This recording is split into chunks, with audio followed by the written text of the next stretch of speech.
안녕하세요. 안녕하세요. 네, 안녕하세요. 이선아입니다. 우리 3, 4월 강의 개강일이 됐습니다. 우리 1, 2월 강의부터 이어서 들으시는 선생님들은 전혀 새로운 느낌이 들지 않을 것이고, 제가 강의 시작하는 시점에 이런 질문 안 드리고 싶었는데 그래도 한 번은 짚고 넘어가야 될 것 같아서 여쭤보면 보강은 다 듣고 여기에 지금 오셨나요? 교육 연구 보강 다 들으셨나요?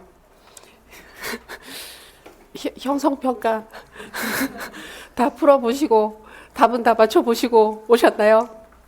네.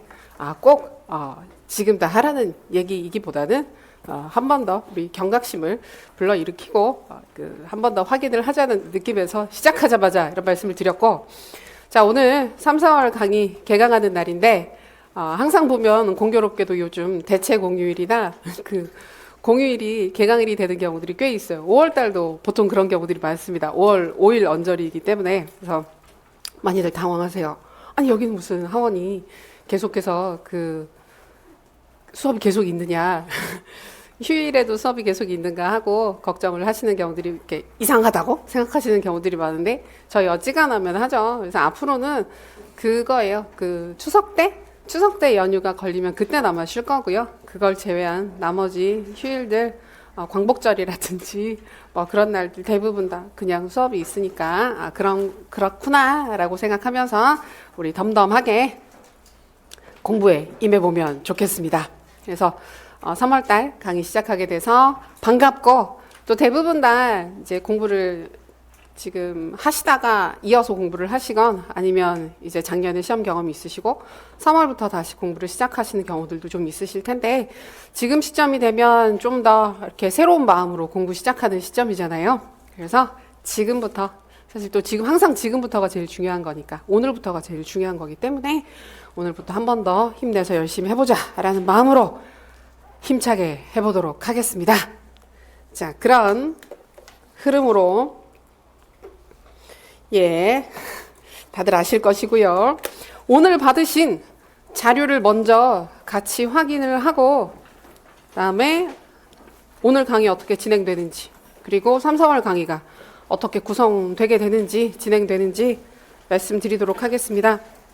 먼저 연간계획서라고 해서 있는 자료가 우리 오늘 수업 안내를 할 때 사용하게 될 자료고, 추가적으로 뒤쪽에 보시게 되면 활용형 문제가 2개 정도 붙어 있습니다. 그래서 요거는 이전에 없었던 1, 2월 달에 이론할 때는 없었던 부분인데 3월 달부터는 이런 활동들이 추가가 되게 됩니다. 그래서 요건 좀 이따가 찬찬히 말씀드릴 것이고, 3, 4월 스터디 신청서가 직강과 직영상 강의에 나갔습니다. 인강에는 어쩔 수 없이 제가 구성해 드릴 수가 없어서 나가지 않고요.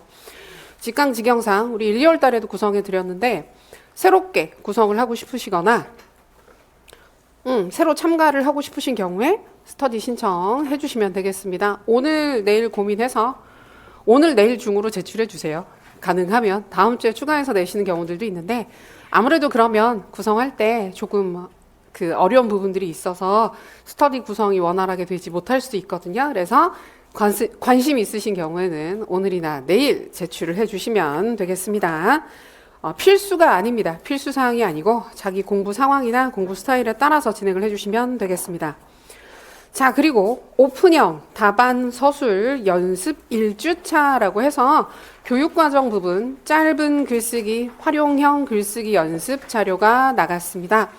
자, 요거는 또 수업 안내에서 한 번 더 자세히 말씀드리긴 하겠지만 앞으로 챕터별로 나갈 예정입니다. 그래서 거의 근데 매 주차 조금씩은 나가긴 할 텐데, 이번에 교육 과정을 들어가는 시점이기 때문에 과정 부분에 개인적으로 글쓰기 연습을 해보실 수 있는 자료가 나간 겁니다. 어떻게 진행하는지 또 차근차근 말씀드릴게요. 자, 그리고 자료가 많죠. 첫날이라 그렇습니다. 원래는 지금 뒤에 드려야 되는 자료들도 몇 개는 있는데 3, 4월 강의 시작이기 때문에 또 궁금하신 부분들이 있을 것 같아서 먼저 말씀드려요.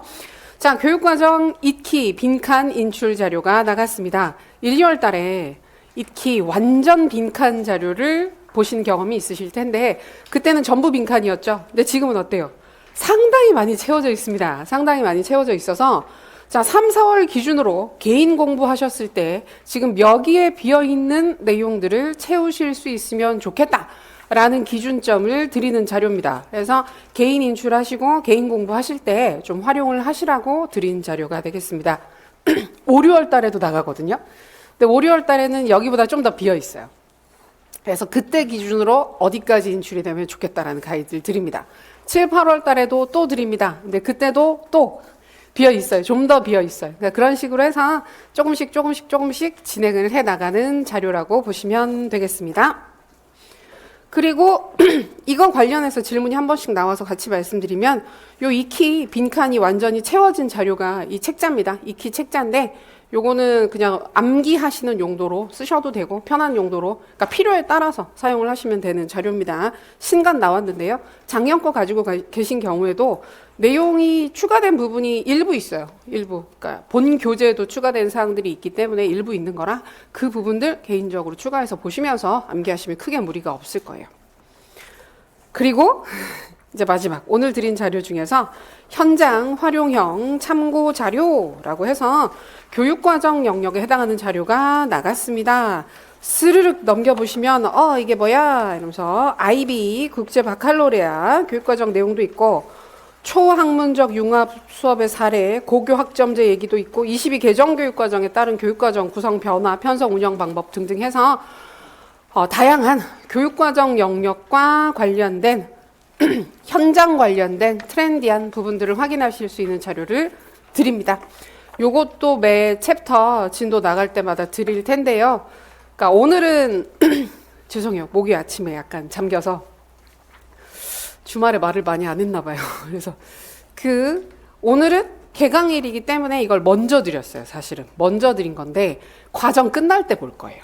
근데 앞으로는 챕터 마무리하는 시점에 그 자료 드릴 텐데 그러니까 첫날이라서 그러니까 사실 궁금한 게 그런 거잖아요. 1, 2월 강의하고 3, 4월 강의는 어떻게 다를까 이런 부분들이 좀 궁금하실 수 있어서 먼저 드렸습니다. 먼저 드렸는데 심심하실 때 읽어보시면 심심하지 않아져요. 그래서 내가 진짜 어지간히 심심해서 이런 걸 못 보겠네라는 느낌이 들면서 가만히 있어도 행복해지시게 됩니다. 근데 이거는 교육과정 우리 강의 듣고 나서 마무리하는 시점에 같이 짚고 넘어가게 될 자료입니다. 재미있을 거예요. 그래서 자료가 이것저것 많이 나가긴 했는데 앞으로 루틴하게 나가게 되는 자료는 요 3가지 세트예요. 요 3가지 세트라서 챕터별로 글쓰기 자료 나간다. 챕터별로 익히, 암기, 인출용 최소한의 자료가 나가게 될 것이다. 챕터별로 현장 활용용 자료가 나가게 된다라고 생각하시면 자료 관리하시고 공부하시는데 조금 도움이 되지 않을까 생각을 합니다. 그래서 오늘 자료 안내 먼저 드렸고요. 그러면 연간 계획서가 있는 자료를 같이 보시면서 3, 4월 강의 어떻게 진행이 되는지 전반적인 부분들 살펴보도록 할게요. 자, 2번째 페이지 바로 넘겨주시면 우리 1, 2월 강의에 이어서 3, 4월 강의 연간 계획서 상반기 2번째 항목에 있는 부분들을 같이 보면서 우리 강의 전체적으로 어떻게 구성되는지 후닥닥 살피고 그다음에 구체적인 사항들 같이 살펴보도록 하겠습니다. 교재는 1, 2월 달 교재랑 동일한 교재를 사용하게 됩니다. 똑같은 교재를 쓰게 되고요. 우리 작년 교재까지는 지금 저희 카페 있죠. 그 카페에 자료실에 추록 자료를 올려뒀습니다. 그래서 작년 자료 보고 계신 작년 책자는 보시는 게 가능합니다. 그 추록과 함께 보시면 무리 없이 보실 수 있습니다. 그리고 부교재는 아까 말씀드렸던 익히 자료를, 익히 책자를 부교재로 필요에 따라서 쓰실 수 있는데 저희 수업에서 쓰진 않습니다. 수업에서 쓰진 않고 대신에 이제 익히 빈칸 자료가 나가기 때문에 그 부분에 대해서 확인을 하고 싶으시다? 그러면 보시면 되겠습니다. 그리고 3, 4월 달은 프린트 자료가 조금 있어요. 저희가 1, 2월 달에는 많이 없었거든요. 형성평가 자료를 제외하고는 구조화 자료가 있었네요. 그러고 보니까 있었네. 그래서 그 정도가 있었는데 3, 4월 달은 조금 있어요. 자료들이. 그래서 그런 추가적인 프린트 자료들을 같이 보시게 됩니다. 자, 우리 3, 4월 강의는 큰 방향 자체는 기본 개념을 토대로 중요 개념과 핵심 영역에 대한 폭넓은 이해를 추구한다라고 해서 중요 개념, 핵심 개념 중심으로 좀 더 심화해서 이론을 확인하는 반입니다. 그래서 전제가 그거예요. 1, 2월 강의를 들었다라는 전제. 그리고 또는 이전에 교육학 공부를 개인적으로든 여러 다양한 방법으로든 한 번 정도는 보신 적이 있다. 그래서 세부사항 인출이 다 되지 않아도 괜찮은데 안 되죠. 세부사항 인출은 안 됩니다. 근데 봤을 때 대략 뭔지 알겠다. 이전에 본 적이 있다. 교육학 공부 경험이 있으시다. 라는 분들을 대상으로 진행되는 강의입니다. 그래서 아주 기본적인 사항들에 대해서는 조금씩 넘어가는 부분들이 있을 거예요. 그러니까 1, 2월 달은 어찌되었건 전부 다 간단하게라도 짚고 넘어가자, 확인을 하고 넘어가자라는 성격이 강했다면 3, 4월은 조금 더 중요한 영역 중심으로 세세하게 설명을 하는 부분들이 있을 겁니다. 그래서 그것 때문에 추가 자료들이나 이런 사항들도 같이 확인을 하시게 됩니다.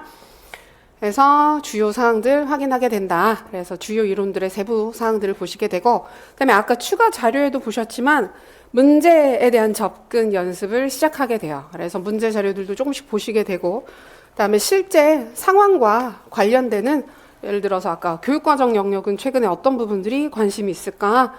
교육부나 교육과정 평가원이나 이런 뭐 각 교육청에서는 어떤 부분들에 관심이 있을까? 이런 사항들을 좀 영역별로 짚고 확인을 하게 됩니다. 근데 이제 활용형 자료는 볼 때 한 번 더 말씀드리겠지만 막 달달달 외우는 자료는 아니거든요. 외우는 건 아니고 우리가 최근에 이런 부분들에 관심이 많아서 이런 방향으로 공부를 하면 좋겠어요. 이런 사항들을 같이 확인하시게 되는 경험을 하게 될 겁니다. 그래서 최근에 문제들이 대단히 현장 중심적인 스타일이라고 보긴 어렵지만 그래도 알고 있는 개념들을 그 개념의 이론의 개념 그대로 인출하는 문제들보다는 약간씩은 활용이 필요한 문제의 성격이 강하기 때문에 그런 부분들을 좀 더 익숙하게 보시게 될 수 있을 것입니다. 자, 그래서 구조화 자료 같은 경우에는 지금 1, 2월 달에 다 드린 자료, 동일한 자료입니다. 그래서 필요하신 경우에 저희 학원에 그 책자 비치되어 있기 때문에 그 부분들 받아가시면 될 거예요. 혹시 없으신 경우에는 한 번 더 확인하실 수 있도록 학원 쪽에 말씀드려서 자료 구비해 놓도록 한 번 더 말씀드리도록 하겠습니다. 자, 그리고 1, 2월 강의와 마찬가지로 매 강의 시작할 때 형성평가를 보게 됩니다. 오늘은 없었죠. 한 게 없으니까요. 그래서 내일부터입니다. 내일부터 아침에 시작하는 시점에 오늘 진도 나간 부분들에 대해서 형성평가를 보시게 됩니다. 근데 이제 보시면 1, 2월 달에 봤었던 깊이하고는 조금 다른 깊이를 요구하게 될 겁니다. 근데 이미 이전에 그런 느낌으로 공부를 하셨기 때문에 크게 어렵지는 않으실 거예요. 근데 대신에 그걸 보시면서 3, 4월 달에는 1, 2월 달에 크게 확인하는 게 목적이었다면 좀 더 세부적인 사항들을 외울 수 있게끔 인출이 되게끔 공부를 해야겠구나라는 그 기준점이 생기실 것 같습니다. 자, 그리고 이론 활용 연습 글쓰기라고 해서 아까 짧은 글쓰기 나갔죠. 영역별로 나가는 건데, 그거 자료를 드려요. 그리고 그거는 수업 시간에 대부분 다루진 않아요. 대부분 다루진 않는데, 초반에는 보여드릴 거예요. 어떻게 연습하면 되는지, 그리고 어떤 식으로 접근하면 되는지 안내는 해드리겠습니다.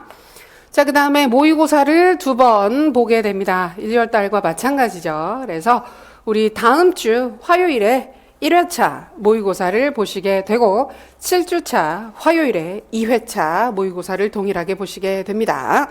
그리고 그 부분에 대해서 첨삭은 한 번 제공을 해드리게 되는데 첫 번째 모의고사예요. 둘 중에 하나 고르는 게 아니고 첨삭 일정 때문에 어쩔 수 없는 것이기 때문에 첫 번째 모의고사에 대해서 첨삭을 진행하게 됩니다. 이거는 인강, 직강 동일합니다. 자, 그리고 원하시는 경우 스터디 구성해 드립니다. 아까도 말씀드렸지만 필수는 아니다. 근데 저희 강의 시간 전후로 해서 학원에서 스터디 하실 수 있는 강의실이 확보가 되어 있으니까 개인 공부하실 때 나는 조금 강제성이 있으면 공부가 더 잘 되더라. 타인에 대한 책임감 때문에라도 공부를 하게 되더라. 라는 느낌이 있으신 경우에는 복습을 강제하는 성격의 스터디를 하시는 것도 괜찮습니다. 그리고 또 그 중반 이후에 일정이 나오긴 할 텐데 개인 상담을 전화로 진행하게 됩니다. 그래서 그 시점에 저희 학원에서 문자로 안내를 해드려요. 그러면 거기에 맞춰서 신청을 하시면 저희 학원 홈페이지에서 신청하시면 개인 상담 진행하게 됩니다.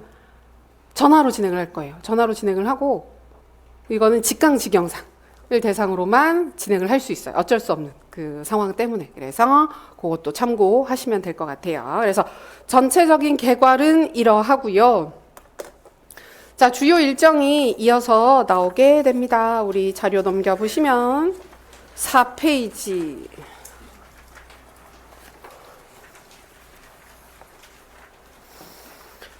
자, 주요 강의 일정에서 우리가 선생님들이 기억하고 챙겨주셔야 하는 사항이 모의고사예요. 모의고사라서 우리 직강, 직영상 쌤들은 학원 나오시니까 그냥 흐름에 따라서 진행하시면 모든 게 진행이 되는데요. 우리 인강쌤들 같은 경우에는 헷갈리시는 경우들이 있어서 한 번 더 짚고 넘어가게 됩니다. 우리 다음 주 화요일 2주차 화요일에 1회차 모의고사를 보게 됩니다. 나오시는 쌤들은 쓰셔서 제출하시면 돼요. 제출하시면 1, 2월 달처럼 메일로 첨삭사항을 받으시게 됩니다. 근데 혹시 그때 우리 직강, 직영상 나오시는 쌤들인데 그때 딱 부득이한 일이 있어서 못 나오시는 경우가 있거나 인강으로 들으셔야 되는 경우들이 있잖아요. 이제 그런 경우에도 똑같이 그런 경우에는 메일로 제출하실 수 있습니다. 메일로 첨삭을 진행을 할 수가 있는데, 그러니까 나오시면 그냥 그 날짜에는 다 제출하시는 거고 학원에서 안내를 해 주시는 걸로 알고 있습니다. 어디로 메일을 보낼 수 있는지 확인해서 다 진행을 하는 부분이기 때문에 메일로 제출해 주시면 되겠습니다. 그리고 우리 인강 쌤들 같은 경우에는 제가 이제 수업 중간에 한 번씩 메일로 제출을 메일로 받으실 거예요 이렇게 안내를 드리니까 메일로 첨삭이 진행된다고 생각하시는 경우들이 있는데, 인강은 첨삭 게시판입니다. 첨삭 게시판에 업로드를 하시거든요. 답안을 업로드 하시기 때문에 그 첨삭 게시판을 통해서 답안 첨삭을 받으실 수 있습니다. 그리고 그거는 다음 주 모의고사 볼 때 일정이 나갈 거예요. 일정이 아주 짧진 않아요. 좀 길게 진행되는 부분이 있어서 거기에 맞춰서 확인해 주시면 되겠습니다. 자, 그리고 2회차 모의고사는 4월 15일 7주차 화요일에 진행이 되는데 요거는 첨삭이 없어요. 쓰고 다 같이 확인하는 형태입니다. 예, 그런 일정이고요. 강의 자료는 아까도 말씀드렸던 것처럼 주 교재는 이론서, 기본서, 상하권, 진도대로 나가게 됩니다. 그리고 추가 자료는 아까 보여드리긴 했는데 또 헷갈리거든요. 그래서 한 번만 더 짚고 보면 익히 인출 자료 나가게 돼요. 빈칸 부분적으로 뚫어져 있는 익히 인출 자료 나가게 되고, 형성평가 매 시간, 그다음에 활용 중심 짧은 글쓰기 매 챕터, 그다음에 현장 활용형 자료 매 챕터, 모의고사 자료가 나가게 된다. 익히는 필요시 활용하시면 되겠습니다. 자, 강의의 전반적인 사항들은 확인을 했습니다.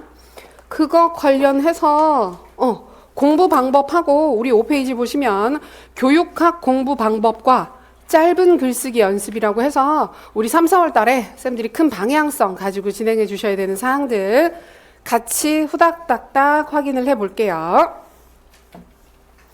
자, 강의 들으시면서 교육학 공부하실 때 쌤들이 반드시 지켜주셔야 하는 거 1번 가장 중요합니다. 강의는 밀리지 않게. 그리고 마찬가지로 2번 복습은 최대한 빠르게. 그래서 강의가 밀리지 않고 복습이 강의를 들은 해당 주차에 이루어진다면 쌤들은 잘 하고 계신 게 맞습니다. 다른 추가적인 것들을 개인적으로 하시겠다 생각하시는 경우들이 있는데 그런 여력이 있으시면 전공을 하시면 좋겠어요. 진짜 그래요. 어쩔 수 없어요. 교육학에 너무 그러실 필요는 없어요. 교육학은 계속 말씀드리지만 전공은 잘 봐야 되고요. 교육학은 못 보면 안 돼요. 그래서 교육학은 못 보면 붙을 수가 없고 전공은 잘 보지 않으면 붙을 수가 없어요. 그래서 이 두 가지 밸런스를 잘 맞추셔야 되는데 하다 보면 자꾸 잘 되는 부분들에 힘을 쏟고 싶어지는 생각이 듭니다. 근데 교육학은 아무리 잘해도 20점입니다. 그 한계가 있습니다. 그래서 그러한 현실적인 부분들을 잘 고려하시면 좋겠습니다. 자, 우리 인강 들으시는 쌤들 특히 주의하셔야 되는 게 강의가 밀리면 안 됩니다. 밀리면 어떻게 할까요? 넘어가세요.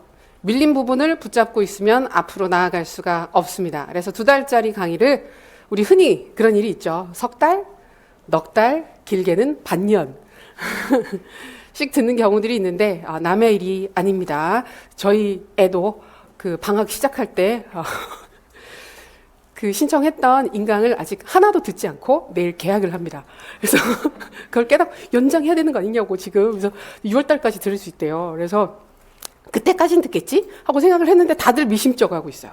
6월 달까지 과연 들을 수가 있을까? 라는 미심쩍음을 가지고 있는데 예 이런 일이 흔히 발생하잖아요. 그래서 직강은 나와 있으면 어떻게든 시간이 지나가고 흘러가기 때문에 강의가 밀리진 않아요. 이제 복습이 밀리는 거지. 근데 인강 강의가 밀리기 시작하면 그때부터 마음의 짐이 너무 커지기 때문에 손을 대기가 싫어져요. 켜기가 싫어져요. 그래서 밀린 부분은 넘어갑니다. 밀린 부분은 넘어가고 지금 현재 진도에 맞춰서 듣는 게 가장 중요해요. 밀린 부분은 그 뒤에 요만큼이라도 시간적 여유가 있으면 충분히 복습하지 않아도 되니까 이런 게 있었어 라는 느낌으로 듣고 넘어가도 괜찮으니까 빨리빨리 처리하시는 게 중요합니다. 시험 공부할 때 애매하게 완벽주의적인 성향을 가지고 접근을 하게 되면 큰 걸림돌이 됩니다. 그래서 일정을 정해놓고 보는 시험에서는 완벽주의적인 경향보다는 어떻게든 앞으로 나아가는 게 생각보다 중요합니다. 그러면 되어 있어요. 진짜 되어 있어요. 그래서 무조건 진도에 맞춰서 진행을 하자. 자, 두 번째, 복습을 빠르게 진행하는 기준점. 반드시 수업을 들은 날 복습을 했으면 좋겠습니다. 개인 공부 일정은 다채로울 수 있습니다. 근데 저희가 직강 기준으로 말씀을 드리면 월화의 수업을 들으시잖아요. 그러면 월화 각각 들었던 수업 내용들은 월화에 각각 복습을 하시는 게 가장 효율적입니다. 효과적이라고 말씀을 드리는 게 아니라 효율적이라고 말씀을 드립니다. 시간이 정해져 있기 때문에 나눠서 분산해서 학습하면 제일 좋죠. 근데 그럴 여력이 많이 없어요. 아직까지는. 그렇기 때문에 가능하면 그날 복습을 하자. 그리고 1월 달부터 일반적인 루틴에 따라서 공부를 해 오셨다면 복습 시간이 약간 줄 수 있습니다. 약간 주는 겁니다. 사람마다 차이가 있는데 어떤 분들은 꽤 줄어요. 근데 어떤 분들은 공부하시다 보면 아니 왜 생각보다 안 줄지?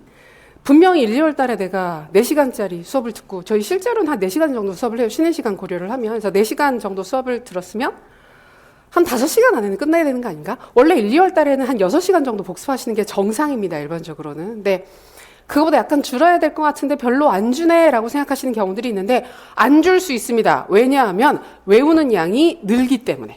그래서 1, 2월 달에는 읽고 이해하고 하는 것만 해도 허덕허덕 하면서 하루가 지나간단 말이에요. 근데 지금은 조금 더 여력이 생겨서 세세한 부분들을 외울 수 있는 기분이 들어요. 그래서 그런 부분들을 좀 더 보시게 돼요. 그러다 보면 시간이 조금 더 늘 수도 있어요. 그리고 이거는 내일 느끼실 텐데 형성평가를 봤는데 1월 달보다 잘 봐야 되는 거 아니야? 근데 비슷한 경우들이 꽤 있어요. 왜? 물어보는 사항이 더 세부적이라서 그렇습니다. 그래서 그런 부분들을 감안하게 되면 역시 3, 4월 달 같은 경우에도 그 수업 있는 날 복습을 최대한 빨리 끝냈으면 좋겠다. 그래서 시간은 역시 작게 공부하시는 경우에는 한 3시간 정도, 경험이 많으신 경우, 시험을 여러 번 준비하시고 뭐 작년 시험에서도 최종까지 가셨던 경우들, 이런 경우들 같은 경우에는 금방 끝나요. 사실 복습 거의 안 하셔도 괜찮아요. 근데 그렇지 않은 일반적인 경우에는 최소 3시간 정도, 그다음에 최대 하루를 다 쓰는 것도 가능하긴 하다. 아직까지는 괜찮습니다. 그래서 그 정도 시간을 들여서 복습을 하자. 그리고 복습의 깊이는 계속 말씀드리지만 두 번째 항목 완벽하게 하는 게 아니고 복습 시간 내 전체 내용을 소화할 수 있는 깊이로 돌리는 게 중요합니다. 내가 공부할 수 있는 시간은 정해져 있고 봐야 하는 양도 정해져 있습니다. 그러면 그 시간과 깊이에 따라 깊이를 조절하는 겁니다. 양이 적고 시간이 많으면 깊게 암기를 하는 거고 그러지 않으면 얕게라도 전체를 다 보고 다음으로 넘어가시면 됩니다. 자, 3번 1월 달에도 똑같이 얘기했죠. 복습의 시작과 마무리는 그날 공부한 내용에 인출을 했으면 좋겠습니다. 인출하는 형태는 다양할 수 있어요. 손으로 쓰셔도 되고 그림으로 그리셔도 괜찮고 말로 중얼중얼 거리셔도 괜찮습니다. 아니면 그냥 머릿속으로 가만히 생각하셔도 돼요.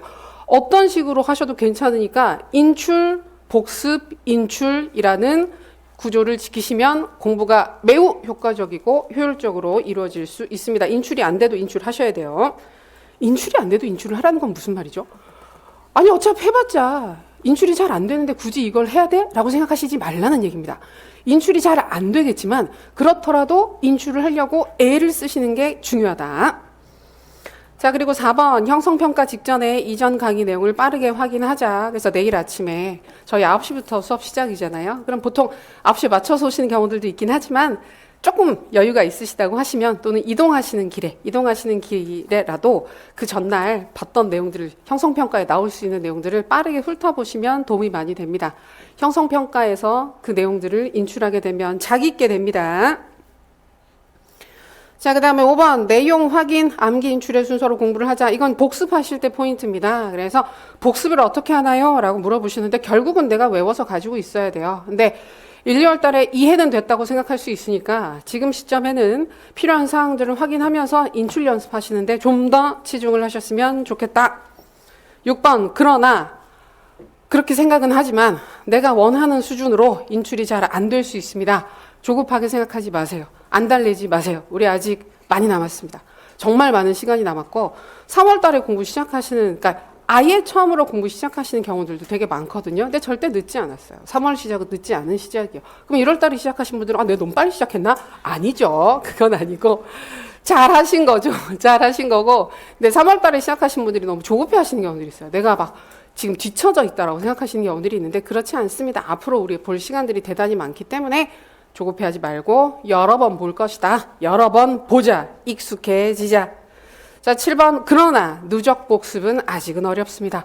1, 2월 달에도 가끔 누적 복습 때문에 고민하시면서 질문하시는 경우들이 있어요. 앞에 거 다 까먹었는데 앞에 거 다시 봐야 되지 않냐고. 까먹죠. 안타깝지만 까먹습니다. 근데 그걸 챙기면서 하려고 그러면 교육학만 해야 돼요. 전공할 시간이 없어요. 근데 그렇게 할 수는 없잖아요. 그래서 아직은 누적 복습이 어렵습니다. 어느 정도 가능해지는 시점은 5월달 즈음부터라고 생각을 합니다. 그래서 지금은 너무 염려하지 마시고 해당 주차 복습을 성실하게 따라가시면 해야 되는 거 너무 잘하고 계시니까 걱정하지 말자. 그리고 3, 4월달이 되면 조금 여유가 생기시면서 또 그런 고민을 하시는 경우들도 있어요. 기출문제를 내가 따로 챙겨서 봐야 되지 않나 라고 생각하시는데 교육학 기출은 5, 6월달에 볼 겁니다. 그리고 개인적으로 보게 되면 가슴이 답답해요. 그러니까 방향성이나 깊이나 이런 부분들에 있어서 좀 같이 확인을 해야 되는 사항들이 많기 때문에 굳이 개인적으로 시간을 너무 많이 써서 기출을 확인하실 필요는 없습니다. 불안만 더 높아질 수 있어요. 그래서 이후에 우리가 5, 6월 달에도 확인하게 되고 그 이후에도 우리가 문제풀이 연습하고 할 때 기출문제를 기준으로 해서 문제를 구성하고 연습하고 만들게 되기 때문에 너무 염려하실 필요는 없습니다. 그래서 누적 복습하지 말고 제발 해당 주차에 복습에 집중해서 하루살이처럼 그래서 오늘 해야 되는 거, 이번 주에 해야 되는 거 너무 길게 생각하지 마세요. 시험 공부는 그게 좋아요. 오늘 것만 생각하고 오늘 잘했으면 잘 칭찬해 주면서 오늘 애썼다. 정말 애썼다. 아침마다 으쌰 하고 밤에는 토닥토닥 하면서 마음을 다스리면서 진행하시면 좋겠습니다. 그 정도가 전체적인 방향이었고요. 짧은 글쓰기 연습 부분 그거 조금 더 자세히 말씀드리도록 하겠습니다. 오늘 나갔던 자료 중에 오픈형 답안 연습 자료가 있어요. 그러니까 요거는 쌤들이 개인적으로 공부하시고 쓰기 연습을 하셔야 되는데 일부 문제들은 쓰기가 괜찮으실 거고 일부 문제들은 뭔데 책에 없었던 내용인데 라는 생각이 드는 부분들도 있을 거예요. 자, 근데 어떻게 접근을 해야 되느냐? 우리 시험 자체가 그렇게 나오고 있는 상황이기 때문에 알고 있는 걸 있는 그대로 잘 전달하는 것도 중요하고 생각보다 그거 잘 못해요. 알고 있는 걸 상대도 내가 알고 있다고 생각하게 글을 쓰는 게 어려워요. 나는 아는데 상대도 모른다고 생각하는 경우들이 있기 때문에 그렇게 잘 쓰는 부분들을 하고 요새 나오는 알고 있는 것들을 활용을 해서 글 쓰는 부분들 연습하는 방법입니다. 자, 보시면 자, 첫 번째 일주일에 한두 개씩은 꾸준히 썼으면 좋겠다. 너무 욕심내지 않으셔도 됩니다. 하나만 쓰셔도 됩니다. 이번 주에 지금 2개 나갔잖아요. 그러면 2개 다 써도 좋고 보통 첫 주에는 2개 다 쓰세요. 그래, 이 정도는 쓸 수 있지 이러면서 쓰시는데 좀 지나고 나면 쌓여 있고 약간 그 학습지처럼 쌓이게 되는 경우들이 있습니다. 그래서 욕심내지 말고 하나라도 쓰자. 그다음에 두 번째, 해당 시기에 공부한 사항을 주제로 삼아 교재를 참고하지 않고 완결된 문장으로 쓰자. 자, 그래서 포인트가 되는 게 교재를 참고하지 않는다는 게 중요한 전제입니다. 책을 보고 쓰는 건 아무 소용이 없다. 그리고 완결된 문장으로 쓰지 않는 것도 별 의미가 없다. 실제로 우리가 연습하는 건 논술을 쓸 때 한 단락 한 단락 해서 본문이 4단락으로 구성이 되는데 그 중에서 한 단락을 쓰는 연습과 비슷합니다. 그래서 반드시 문장으로 완결된 문장으로 썼으면 좋겠습니다. 완결된 문장으로 쓰시고 그렇게 하시면 돼요. 지금 첫 번째 문제를 사례로 들어서 설명을 드릴게요. 보면 쿠렐의 4단계를 활용해서 학생을 지도하는 방안을 쓰세요라고 하는 게 주제란 말이에요. 그럼 이걸 쓸 때 그냥 쓰지 말고 우리 공부하고 나서 진도 나가고 나서 복습하시잖아요. 복습 다 했어요. 여기 해당하는 부분들 복습 다 하고 나서 쿠렐의 부분만 다시 한번 읽어보세요. 진짜 이거는 미리 읽고 하는 게 괜찮아요. 보고 쓰는 거랑 미리 읽어보고 쓰는 거는 성격이 완전히 다른 겁니다. 그래서 보고 쓰는 건 하지 말라고 하지만 미리 공부하고 쓰는 건 괜찮다. 그러니까 쿨엘의 부분을 다시 한번 읽어보세요. 뭐 회귀 전진 분석 종합 이름만 알고 있었는데 어떤 내용들인지 다시 한번 확인을 해보자 라고 해서 읽어보세요. 내용을 찬찬히 읽어보신 상태에서 다시 주제로 돌아와서 개요를 짜도 좋고 그냥 문장으로 쓰셔도 좋으니까 여기에 있는 칸은 되게 많아요. 분량이 많은 편이에요. 여기에 그냥 다 채우는 거. 그래서 반절 정도만 채우셔도 실제로 써야 되는 분량들이 거의 다 차는 거니까 너무 신경 쓰지 마시고 써보십시오. 쓰실 때도 가능하면 연필보다는 펜으로 쓰시는 게 좋아요. 수정하실 때도 똑같이 두 줄 긋고 써보시는 게 괜찮거든요. 그래서 쓰십니다. 근데 3번에 보시면 20분 안에 완성을 하라고 얘기를 하잖아요. 근데 실제로 글 쓰는 건 5분에서 6분 안에 끝나야 돼요.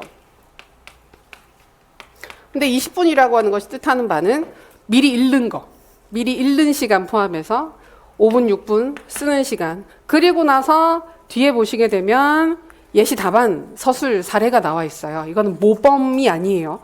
항상 말씀드리지만 참고로 써드린 거예요. 그래서 이걸 보시면서 아 이런 방향으로 서술이 됐네. 내가 썼던 거하고 비교를 해서 봤을 때 이건 괜찮은 것 같고 이런 부분들은 비슷하네. 이런 부분들은 좀 차이가 있었네. 근데 이게 완전히 옳은 답도 아니에요. 이렇게 쓸 수 있다라는 사례를 보여드린 것이기 때문에 쌤들이 쓰신 부분들하고 비교하면서 체크하고 내용 자체가 아주 결정적으로 틀렸다. 내가 봐도 내용이 틀렸네 라는 부분들이 있으면 그거 다시 한번 확인해 보시고 여력이 되시면 해당 부분들을 다시 빠르게 한번 써보시는 연습 해보시는 것까지 해서 총 20분이라는 얘기입니다. 그래서 이렇게 연습을 하시면 되고 이걸 하는 근본적인 목적과 이유에 대해서 인지를 하면서 쓰셔야 됩니다. 주 내용은 분명하고 확실하게 설명할 수 있도록 주의를 해라. 멋지게 쓰고 그럴듯하게 쓰는 게 목적이 아닙니다. 그리고 뒤에 있는 글 사례들을 보게 되면 한 번씩 막 표현에 있어서도 좀 화려하게 써진 문장들이나 표현들이 있어요. 이제 그런 거를 참고로 보시면서 쌤들이 막 이렇게 막 좀 멋지게 쓰고 싶은데라고 생각하시는데 저는 책 참고해서 컴퓨터로 시간을 들여서 천천히 쓴 거예요. 달라요, 성격 자체가. 근데 이제 샘플로 보여드리는 걸 너무 대충 쓸 수는 없으니까 이렇게 써서 보여드리는 거고 방향성이 맞고 깔끔한 게 가장 중요합니다. 그래서 그걸 잊지 마셔야 하고 꾸준히 쓰는 게 중요하다. 그래서 우리 3, 4월 달엔 약간 이런 부분들을 서서히 몸에 익혀나가는 시기이기 때문에 진짜 일주일에 하나씩, 2개 안 해도 되니까 하나씩 꾸준히 써 나가시면 5월 달에 글 쓰실 때, 7월 달에 글 쓰실 때 훨씬 더 편해지실 겁니다. 그리고 첫 번째 모의고사, 두 번째 모의고사 보실 때도 무리 없이 글을 쓰실 수가 있을 거다. 그리고 이게 또 그거 하실 때 좋아요. 스터디 하실 때 짧은 글 쓰기를 모여서 같이 쓰는 것도 방법입니다. 너무 쓰기 싫으면 같이 쓰고요. 그 다음에 쓰고 집에서 써서 가지고 와서 서로 읽어주는 거 해도 돼요. 읽어주면서 같은 주제를 썼는데 뭐 비슷하게 쓸 수도 있는 거고 좀 다르게 쓸 수도 있는 거니까 피드백 주는 거. 그리고 상대가 누가 됐든 간에 여기 문장이 좀 이상하게 읽히는데요 라고 얘기를 하면 선생님 뭘 알아요? 라고 하지 말고 제가 원래 이런 뜻으로 썼단 말이에요 라고 얘기를 해도 소용이 없어요. 왜냐하면 우리는 그렇게 항명을 할 수 없는 시험을 보는 상황이기 때문에 내 의도는 이거였지만 상대가 다르게 읽거나 잘못 읽을 수 있으면 잘못 읽힐 수 있어요. 잘못 읽힐 수 있는 글은 잘못 읽혀요. 그렇기 때문에 상대 의견에 대해서 그러네. 그러면 내가 좀 더 누가 읽더라도 어떻게 생각하는 사람이 읽더라도 똑같이 받아들일 수 있게끔 표현을 바꾸려면 어떻게 바꿀 수 있을까? 이런 식으로 좀 쉽게 글을 고치는 연습을 하실 수가 있습니다. 그래서 그런 부분들도 스터디에서 연습을 해보시면 괜찮을 것 같아요. 힘내십시오. 우리 개강인데 벌써 졸리진 않으시죠? 저 약간 진도 나가는 것도 아닌데 약간 곳곳에서 쌤들이 힘들어지는걸? 말이 길어져서 죄송하고요. 자, 이해. 그 정도입니다. 그래서 우리 3, 4월 강의 같은 경우에는 이런 방향으로 전체적으로 진행이 된다. 쌤들이 해주셔야 하는 부분은 짧은 글쓰기. 그다음에 복습 열심히 하셔서 형성평가를 그때그때 제때 준비해 주시는 게 쌤들이 하시면 되는 부분입니다. 1, 2월 달에 있었던 구조화 활동은 없어요. 그건 빠져요. 그리고 지금 같이 봤었던 자료 뒤에 보시면 6페이지에 활용 문제가 나와 있죠. 이거는 저희가 진도 나가면서 진도에서 해당하는 부분들을 공부할 때 중간중간에 같이 확인하시게 됩니다. 주로 기출문제, 이전에 나왔었던 기출 슬슬 맛보기 하는 시기예요. 그래서 이런 기출도 있고 뭐 다양한 형태 다른 문제들도 있어서 순차적으로 재미있게 확인하시게 될 겁니다. 좋습니다. 좋습니다. 자, 그러면 우리 교재 준비해 주시고요. 시간이 조금 남아서 제가 첫 시간에 전부 다 그 오리엔테이션만 하지는 않고 진도를 일부 같이 나가도록 하겠습니다. 진도를 일부 나가서 일단 같이 확인을 해 볼게요. 우리 교재 12페이지 진도 나가는 순서는 교재에 있는 순서 그대로 나갑니다. 교육 과정 부분부터 진도 순차적으로 나가게 됩니다. 12페이지 준비해 주세요.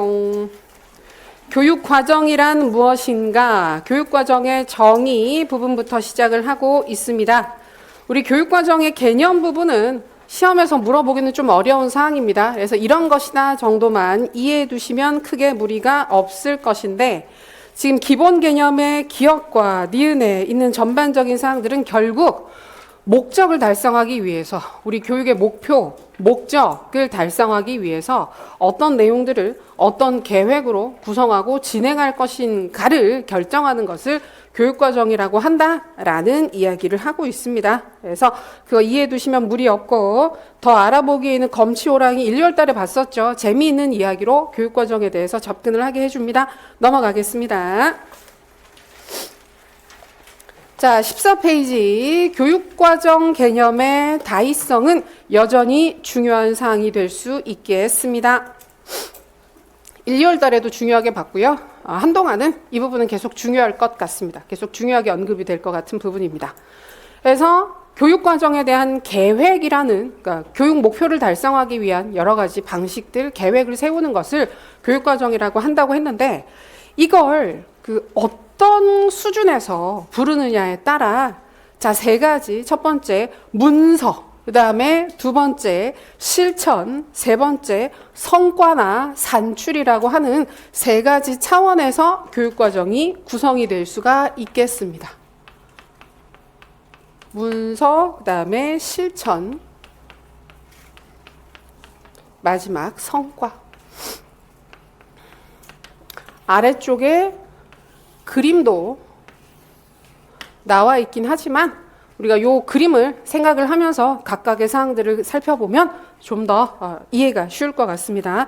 자, 문서로서의 교육과정은 계획된 교육과정이라고도 부릅니다. 자, 이 두 가지는 꼭 기억을 해 두셨으면 좋겠습니다. 문서로서의 교육과정, 계획된 교육과정. 자, A. 무엇을 어떻게 왜 가르칠 것인가에 대한 계획을 담고 있는 문서 자체가 교육과정이 된다. 그래서 우리가 국가교육과정에서 만드는 22개정교육과정, 총론, 22개정교육과정, 강론 등으로 부르는 교육과정이 문서로 되어 있죠. 책으로 나와 있잖아요. 그런 것들이 문서로서의 교육과정, 계획된 교육과정이라고 부를 수 있습니다. 이해가 어렵지 않고 방금 얘기했던 것처럼 이 문서로서의 교육과정의 종류, B, 사례를 보시게 되면 국가교육과정, 아까 얘기했던 22개정 같은 것들입니다.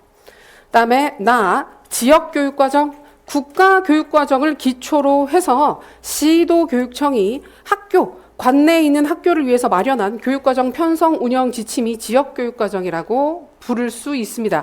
22개정교육과정이라고 하는 국가교육과정이 나오게 되면 서울시 교육청, 경기도 교육청 등에서 22개정교육과정을 우리 관내에서 시행하기 위한 구체적인 해석본을 또 책자로 만들게 됩니다. 그럼 그게 지역 수준의 계획된 교육과정, 문서로서의 교육과정이 되는 것입니다. 그 다음에 학교교육과정. 쌤들이 이 부분을 헷갈려 하십니다. 학교 교육과정은 실천 아니냐라고 생각하실 수 있는데 학교에도 문서가 있을 수 있겠죠. 그러면 국가교육과정과 지역교육과정을 토대로 해서 다 학교 수준에서 우리 학교에서는 1학년에는 이런 교과를 이런 순서로 이런 시수로 이런 방식으로 수업을 하겠다라는 1년치 한 학기 교육과정 계획을 작성을 할 겁니다. 그리고 그걸 우리 학교 내에서도 공유를 할 것이고 시도교육청에 보고를 할 수도 있을 것입니다. 그럼 그게 뭐가 된다? 문서가 되는 거예요. 그러면 그것도 문서로서의 교육과정이 되는 것입니다. 그래서 문서로서의 교육과정은 가장 쉬운 사례는 국가교육과정을 떠올릴 수는 있지만 그것이 실천되는 구체적인 사례들을 보게 되면 지역 수준으로 그리고 학교 수준에서도 문서로서의 교육과정은 존재하게 되는 겁니다. 문서인 게 중요합니다. 자, 그리고 두 번째, 실천으로서의 교육과정, 전개된 교육과정. 자, 명칭 기억해 두시고 문서를 교사가 실천하는 거죠. 자, 그래서 학교에서 실제로 실천되고 있는 교육과정을 가리킨다. 학교 교육과정이 아까 문서로 존재하는 학교 교육과정이 문서로서의 교육과정이었다고 한다면 그걸 가지고 교육과정을 실행하고 있는 상황이 되면 실천으로서의 교육과정이 됩니다.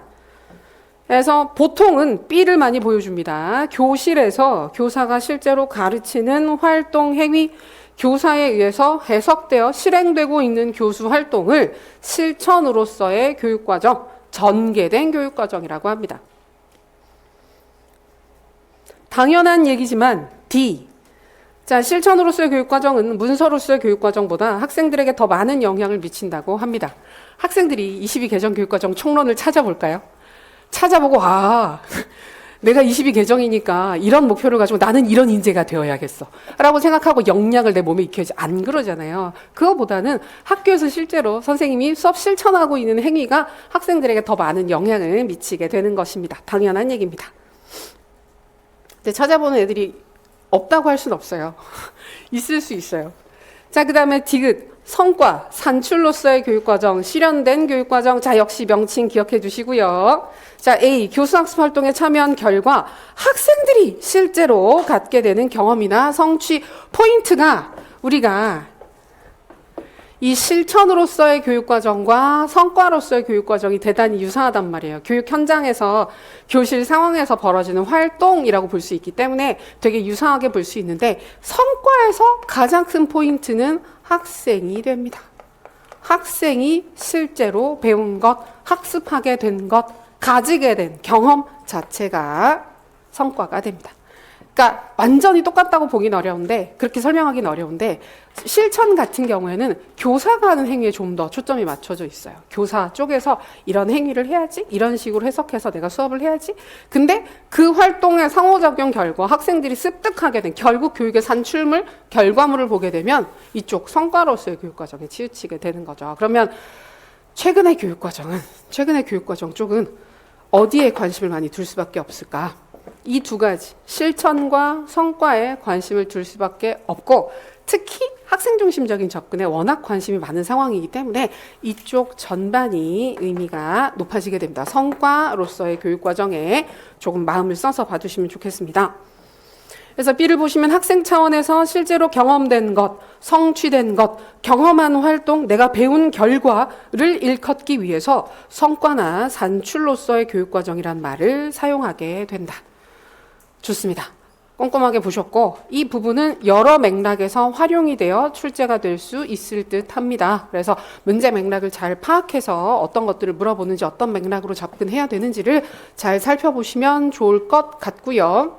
그다음에 예전에는 그런 얘기를 하긴 했어요. 요새는 그런 얘기보다는 요새 이쪽 얘기를 하는 방향은 뭐냐면 옛날에는 문서를 되게 중시했는데 요즘은 실천이나 성과가 사실은 훨씬 더 교육과정에서 중요하니까 그 국가교육과정을 잘 만드는데 너무 신경 쓰지 말고 현장에 관심을 좀 더 가지세요. 이런 느낌으로 이쪽 부분을 많이 얘기를 하고요. 예전에 봤던 부분을 보면 문서, 실천, 성과 다 있지. 이 세 가지 개념 다 알고 있는 상태에서 요 세 가지가 일치하는 구간이 있단 말이에요. 이 교집합으로 그림을 그렸을 때 문서와 실천과 성과가 완전히 일치하는 구간. 여기가 가장 이상적으로 구현된 교육과정이라고 볼 수 있어. 라고 예전에는 얘기를 좀 했었습니다. 그렇겠죠? 우리 의도에 따라서 만들어진 문서에 있는 내용이 그대로 실천이 되고 쌤이 수업을 하고 그걸 학생들이 그대로 배운 거예요. 그래서 가장 이상적인 모습의 교육과정 유형이라고 결과라고 볼 수 있을 것입니다. 자, 좋습니다. 세세하게 확인. 자, 그 다음에 교육과정 결정의 세 요소는 사회와 학습자와 학문, 교과 해서 세 가지가 존재합니다. 이것 자체는 크게 어렵지 않은데 이제 우리 3, 4월 수준이기 때문에 여기서 조금 활용을 할 수 있는 포인트를 보게 된다고 하면 자, 각각 15페이지 1번 사회를 중심으로 교육과정을 설계를 할 수 있는 방법에는 뭐가 있을까? 디귿, 종류를 보겠습니다. 사회에 관심을 가지고 교육과정을 구성한다면 대표적인 사례로 생활 적응 교육과정, 그다음에 직업 준비 교육과정, 중핵 교육과정. 오, 중핵 반가운 개념 나왔습니다. 중핵은 만능이라 여기저기 다 쓸 수 있는 개념이긴 합니다.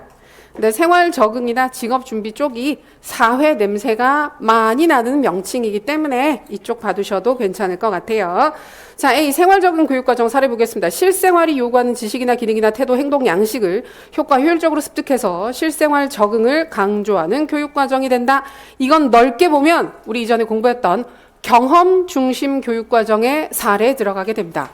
근데 이제 경험 중심 교육과정의 유형들 중에서도 보통 우리가 이제 활동 중심 교육과정이라든지 중핵이라든지 그다음에 그 현성 교육과정이라든지 그런 것들을 보게 되긴 하는데 그 시점에 가끔 생활에 적응하는 데 포커스를 맞춰서 진행되는 교육과정들이 과거에 있긴 했어요. 그래서 생활 적응을 목적으로 하는 교육과정 사례를 들 수 있을 것이고요. 직업 준비야 당연히 직업 준비 과정으로서 매우 실용적인 교육과정을 운영하는 것도 사회가 중심이 되는 교육과정 구성 방식으로 볼 수 있겠습니다. C. 중핵교육과정. 자, 중핵교육과정은 가운데 중핵 요소가 무엇이 되느냐에 따라 다른데 사회 쟁점이나 문제가 중핵 요소가 된다면 사회 중심 설계를 했다라고 볼 수 있을 것입니다. 그래서 만약에 중핵을 답으로 쓴다면 그냥 중핵이요 라고 쓰면 안 되고 그 중핵 요소로 사회 쟁점이나 주제가 들어간 경우에 해당한다라고 얘기를 해주시면 되겠습니다. 자, 기억하기 좋은 거 A, B, C 생활 적응, 직업 준비, 중핵. 자, 두 번째 이제 학생이 중심이 되는 교육과정 구성 방식에 관심을 가지겠습니다. 여기가 좀 중요할 것 같죠? 풍토, 분위기, 학습자 중심적인 접근이니까 우리 재작년 시험에서도 경험 중심 물어봤단 말이에요. 비슷한 맥락이었어요. 학생들의 필요나 흥미 이쪽으로 가서. 자, 학생에게 관심을 많이 가지고 학생을 중심으로 교육과정을 구성을 하는 경우 첫 번째 대표적인 게 A, 경험 중심 교육과정. 이게 뭐 대표적이죠. 달리 말을 할 수가 없습니다. 안 헷갈릴 겁니다. 경험 중심 교육과정. 그래서 학습자의 흥미, 요구, 필요 등을 기초로 교육적 경험의 계속적 성장을 강조한다. 학생들이 관심 있어 하는 내용들이나 주제나 활동을 중심으로 교육과정을 구성하는 경험 중심 교육과정이 사례가 될 수 있습니다. 그리고 인간 중심도 가능하긴 해요. 학생의 전인적 성장 발달, 자아 실현에 관심을 갖고 있기 때문에 그리고 굉장히 학습자 중심적이고 학생의 자유를 중시하잖아요. 절대적인 자유를 중시하는 접근이기 때문에 인간 중심 교육과정도 학습자 중심적인 접근으로 볼 수가 있겠습니다. 인지주의는 있기는 한데 교육과정에서 흔하게 얘기를 하는 개념은 아닙니다. 그래서 오히려 뒤에 나오는 구성주의가 얘기를 하기가 좋죠. 왜? 학습자 스스로 지식을 구성하는 것을 인정하고 중시하는 접근이기 때문에 그래서 구성주의적 접근도 가능하긴 하다. 경험 중심, 인간 중심, 구성주의 교육과정 체크. 학생 중심적인 교육과정 운영 방식이 뭐냐? 이거는 작년 스타일 문제 나올 수 있어요. 작년 스타일 보면 타일러 교육과정 개발 모형에서 목표 걸름체 2개 있지. 그 중에 하나인 철학으로 걸르면 어떤 식으로 걸러. 그 다음에 심리로 걸으면 어떤 식으로 걸러. 이 뉘앙스였는데 여기 보면 그러면 교육과정 구성할 때 그 교육과정 구성에 관심을 가져야 되는 3가지 요소가 있지. 그중에 사회에 관심을 가지면 어떻게 할 수 있어? 학생의 관심 이런 식으로 접근할 수가 있는 파트예요. 그래서 여기는 활용이 애초에 되어 있는 파트이기 때문에 봐두시면 좋겠습니다. 다음 페이지. 교과가 중심이 되는 경우가 있습니다. 여기는 약간 이전에 출제됐던 우리 시험의 트렌드를 보면 그건 있어요. 그러니까 약간 짝을 지어서 나오는 게 경험 중심 나오고 학문 중심 나와요. 같이 나와요. 경험 중심에서 학생들의 흥미나 요구, 필요, 관심이 있지. 근데 어떻게 그것만 봐. 교과나 학문에도 관심을 가져야지. 그래서 그 대안으로 학문 중심 이런 식으로 많이 가지고 갑니다. 그래서 교과나 학문을 중심으로 교육과정 구성하는 구체적인 방식, 디귿 종류를 보시면 보수적이고 전통적인 교과 중심 교육과정. 자, 이거는 교과 중심 뜻합니다. 교과 중심 교육과정. 그다음에 B, 학문 중심 교육과정. 제일 쓰기 좋은 건 학문 중심입니다. 학문 중심 교육과정. 그래서 각 학문의 기본적인 아이디어, 개념, 이론, 원리, 법칙, 뭐죠? 지식의 구조, 를 중심으로 교육과정을 구성하는 학문 중심 교육과정을 활용해서 교육과정을 만들 수도 있어요. 그럼 교과 중심적인 접근이 됩니다. 우리가 교육과정 구성할 때 결국은 이 세 가지 요소들을 모두 관심을 가지고 봐야 되는 것이기 때문에 어느 하나가 타당하다고 보진 않을 겁니다. 근데 이제 뭘 중시할 때는 뭐가 있고 이걸 더 중시할 때는 저게 있고 이런 식으로 물어볼 수 있으니까 세 가지 활용의 사례들 한두 개 정도는 기억을 하셔야 될 것 같다. 그래서 아까 강조했었던 사항 중심으로 기억을 해두시면 아주 좋겠습니다. 자, 이어서 교육과정 관점의 다양성, 내용의 방향에 따른 구분인데 이거 우리가 이후에 공부하게 되는 방향성과 유사해요. 그래서 혹시나 해서 이름만 체크하고 넘어가면 1번에 보시면 보수주의, 과거의 관점과 유사한 보수적인 태도를 가지는 교육과정을 보면 교과 중심적인 교육과정이나 학문 중심적인 교육과정을 볼 수 있다. 근데 우리 지금 되게 개혁적이고 진보적인 교육을 많이 할 것 같잖아요. 지금 보면 막 AI 디지털 교과서라든지 다양한 새로운 기술들을 많이 접목하면서 이런저런 얘기를 많이 하는데 그럴 때일수록 한 번씩 그 토대가 되는 내용들이 튀어나옵니다. 그래서 작년 시험 문제수 주제가 그거였잖아요. 이럴 때일수록 기본을 지키는 교육이 중요하다. 이런 식으로 해서 너네 다 그것만 했지? AI만 했지? 그래서 약간 그런 뉘앙스로 나오는 경우들이 있어서 이런 보수적인 접근을 했을 때 교과 중심, 학문 중심적인 교육과정 연계될 수 있다. 이해해 두시고 오른쪽 페이지 2번 보시면 진보주의적인 태도를 교육과정에 가지는 교육과정에는 뭐가 있느냐? 경험 중심 교육과정, 인간 중심 교육과정. 다 진보주의 철학을 토대로 접근하고 있습니다. 급진적인 교육과정에서는 변혁 중심이긴 한데 여기는 좀 더 사회적인 관심이 높고 교육에 정치적인 역할에 대해서 긍정적인 태도를 가지는 쪽이에요. 근데 우리 이쪽은 그렇게 많이 얘기를 하진 않습니다. 그래서 이쪽보다는 우리가 아주 크게 내용을 가지고 어떤 방향을 지향하느냐를 나누게 되면 보수적인 관점의 교과 중심, 학문 중심, 진보주의적인 관점의 경험 중심, 인간 중심적인 그 방향이 나누어진다. 이해하시고 넘어가시면 되겠습니다. 좋습니다. 자, 18페이지 교육과정의 유형에서 저희가 지금은 잠재적 교육과정을 조금 확인을 하고 첫 번째 쉬는 시간을 갖도록 하겠습니다. 자, 교육과정의 유형에서 우리가 공식적으로 표방하고 있는 공식적 교육과정이 있죠. 이 공식적 교육과정 같은 경우에는 명시적 교육과정이라고 부르기도 합니다. 또는 표면적. 그냥 겉으로 드러나 있는 것이기 때문에 표면에 나타나 있다고 해서 표면적이라고 부르기도 하고 명시적으로 드러나 있다. 그래서 우리가 아까 이게 가끔 초반에 공부하다 보면 헷갈리는데 그 문서로서의 교육과정 있잖아요. 그러니까 문서화되어 있는 것들을 공식적인 교육과정이라고 얘기를 할 수 있거든요. 그러면 그 계획으로서의 교육과정, 문서화된 교육과정과 공식적 교육과정은 같으냐 하면 거기는 사실 유사하기는 해요. 근데 얘를 같은 개념이다라고 접근을 하면 그때부터 헷갈리기 시작해요. 다른 개념들을 볼 때 헷갈리기 시작하기 때문에 그 문서로서의 교육과정을 볼 때는 잠재적 교육과정을 언급하진 않는다는 거예요. 나머지 두 가지 세트랑 같이 짝을 지어서 보는 거고 이 공식적 교육과정이나 명시적, 표면적 교육과정 얘기를 할 때는 잠재적 교육과정이나 영교육과정을 같이 이야기를 하면서 차원을 달리하여 접근한다라고 구분을 해두시면 덜 헷갈리긴 할 겁니다. 그래서 이게 겉으로 드러나 있는 교육과정이고 우리가 잘 모르고 있는 숨어 있거나 인지하지 못하고 있는 측면에 해당하는 잠재적 교육과정 중요하죠. 보십시오. 우리 논술 시험에 3번 나왔습니다. 24학년도 시험에 완전히 활용돼서 한번 쫙 나왔었기 때문에 아주 근시일 내에 나올지 어떨지는 모르겠지만 사실은 영교육과정의 출제 가능성이 굉장히 높아요. 지금 사실. 답으로든 뭐 문제 상황으로든 나올 가능성이 높아서 그쪽을 더 신경 써서 보셨으면 좋겠습니다. 넘어가자는 얘기는 아니었어요. 그래서 잠재적 교육과정 짚어보겠습니다. 기본 개념으로 쌤들이 꼭 체크해 주셔야 하는 거 2번 계획하거나 의도하지 않았지만 학생들이 학교 교육을 통해서 겪게 되는 경험을 뜻한다. 계획하거나 의도하지 않았다. 또는 계획과 다르게 의도와 다르게 무엇인가를 배웠다. 그러면 잠재적 교육과정이 되겠습니다.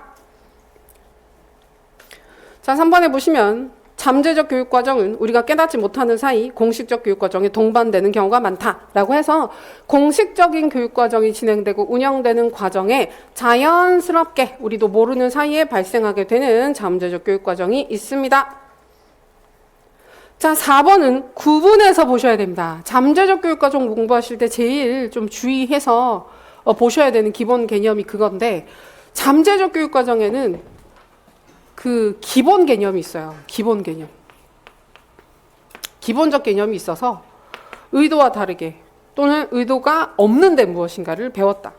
근데 여기에서 그 숨겨진 교육과정이라고 얘기를 하게 되면 숨겨진 히든 교육과정이라고 하는 숨겨진 교육과정으로 들어가게 되면 이건 개념이 완전히 달라져요. 그러니까 이 두 가지는 완전히 구분이 되는 개념인 거예요. 똑같은 이름으로 잠재적 교육과정이라고 부르고 있기는 하지만 여기는 의도가 있어요.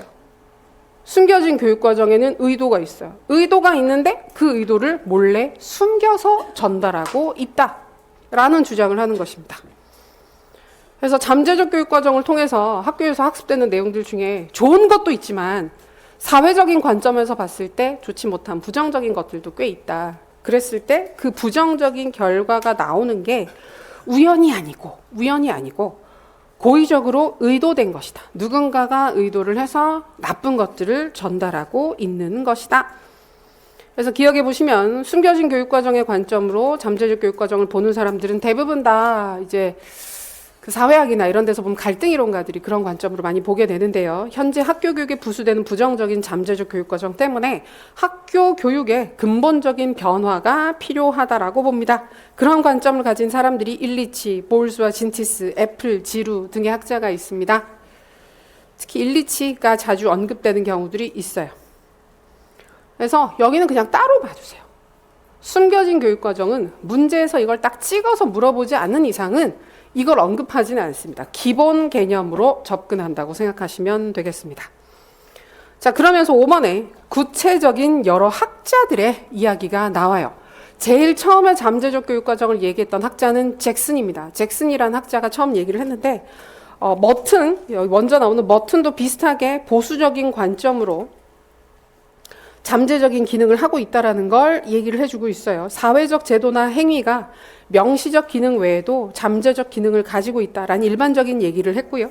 자, 오른쪽 페이지 니은 잭슨. 잭슨은 우리 시험에서 언급이 된 적이 있습니다. 19학년도 그 잠재적 교육과정의 개념 쓰라고 할 때 잭슨의 개념을 쓰라라는 식으로 문제가 출제가 됐거든요. 기본 개념입니다. 기본 개념을 제시를 하면서 학교 생활 속에 있는 잠재적 교육과정의 요소 3가지. 군집, 상찬, 권력.